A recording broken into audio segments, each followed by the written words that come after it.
Assalamualaikum warahmatullahi wabarakatuh. Kali ini kita kedatangan Motorola Edge G17 Fusion, Edge G60 Fusion.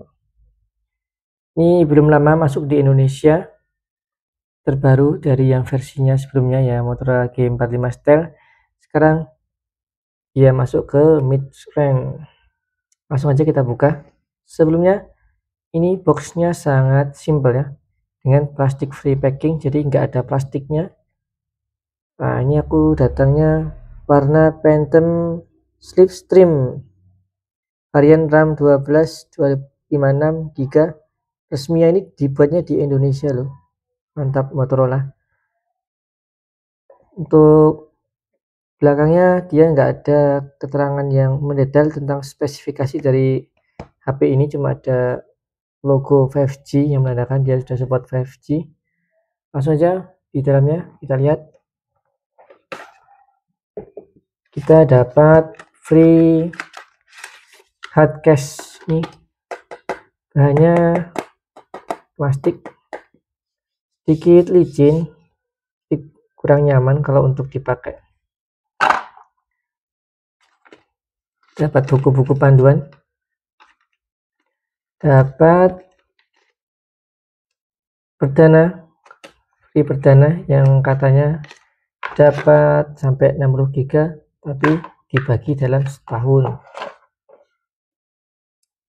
Untuk kelengkapannya ya dapat SIM ejector. Ini dia adapternya berapa watt ya? Dia sudah 68, cukup besar ya, cukup tinggi. Dia C2C,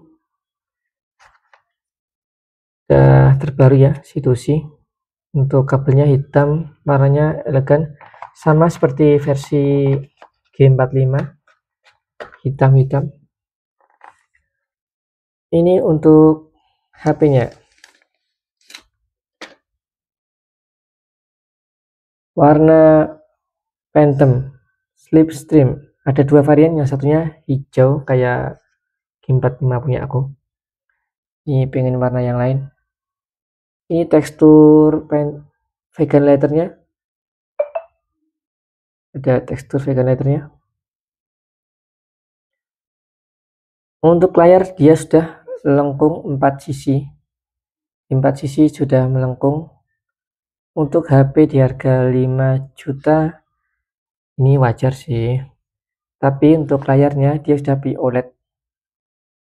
Nah, untuk layar nih, untuk yang Infinix kan sudah 144 Hz, padahal di harga 3 jutaan. Nah, untuk Motorola yang harga 5 juta dia cuma 120. Jadi titik lemahnya situ ya. Tapi kita disuguhkan dengan tampilan yang sangat cantik ya. Dia 4500 nit. Jadi ini walaupun kena sinar lampu tapi masih bisa kita baca dengan jelas ya. Jadi di luar ruangan tidak ada masalah.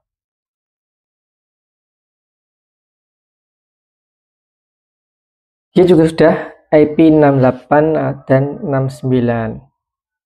Apalagi ini sudah kelasnya sertifikasi militer, jadi buat outdoors masih aman lah. Kabar bagusnya yang versi Indonesia ini baterainya 5500, kalau yang di India cuma 5200. Dan untuk prosesornya dia pakai MediaTek Dimensity 7400. Kalau yang India dia 7300, yang global maksudnya. Yang global 7300 dan yang masuk Indonesia 7400. Mantap. Untuk RAM dan storage dia cuma satu varian, RAM 12 dan memori 256. Namun bisa ditambah dengan micro SD. Kita lihat ada berapa slot. Pakainya hybrid ya. 2 slot SIM dan atau salah satu pakai micro SD yang diklaim bisa sampai 1 TB.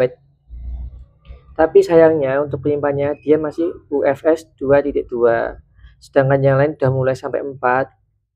Kelemahan ini dia masih 2.2. Kameranya sudah pakai sensor Sony Lydia 700.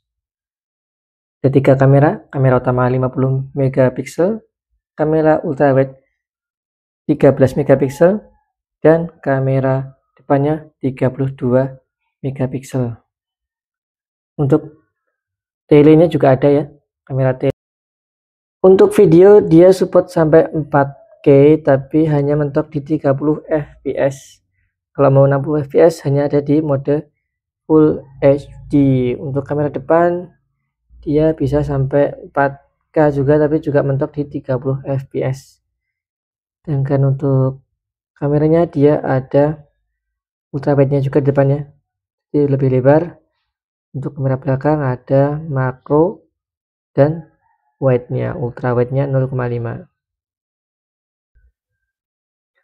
Tentu dengan sensor Sony dan OIS-nya, videonya ini aku pernah upload di sosmed TikTok. Kalian cari, banyak yang komen kalau video ini dari Sony Lydia 700 ini mirip dengan iPhone.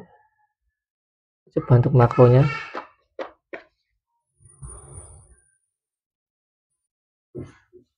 Ini ya, untuk makronya dia bisa membaca dengan jelas tulisan yang kecil-kecil ini. Kita coba ambil gambar.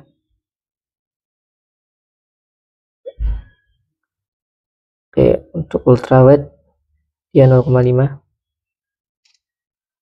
Untuk banyak yang tanya, ini aku upload di TikTok, banyak yang tanya apakah bisa pindah dari 1 ke 0,5 di mode video.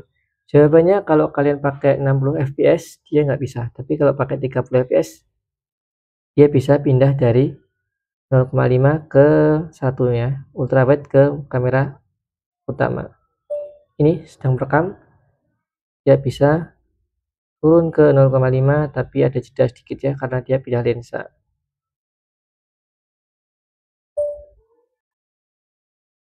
Untuk chargernya 68 watt, untuk misi 20 sampai 100 itu 40 menit, 30 menit sampai 40 menit.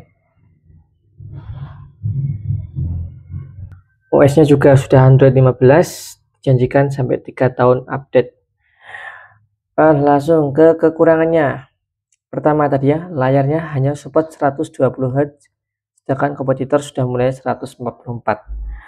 Dan juga storage-nya yang lain sudah 3,3, 4. Yang ini masih 2.2. Jadi lebih lambat. Kameranya telefoto tapi tidak bisa digital zoom.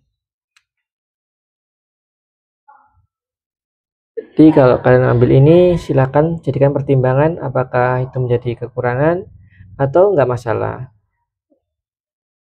Kalau ambil HP ini aku lebih suka untuk mode foto atau video. Kalau untuk game pun juga masih oke lah. Ya, ini ya. Ada waktu sebentar untuk mengedit agar hasil gambarnya disempurnakan dulu. Untuk videonya kita coba video yang 60 fps karena menurut aku 60 fps itu lebih smooth. Ini adalah sedang merekam 60 fps. Kita akan coba bagaimana hasilnya. Kita coba langsung di sini ya, nggak usah keluar dulu.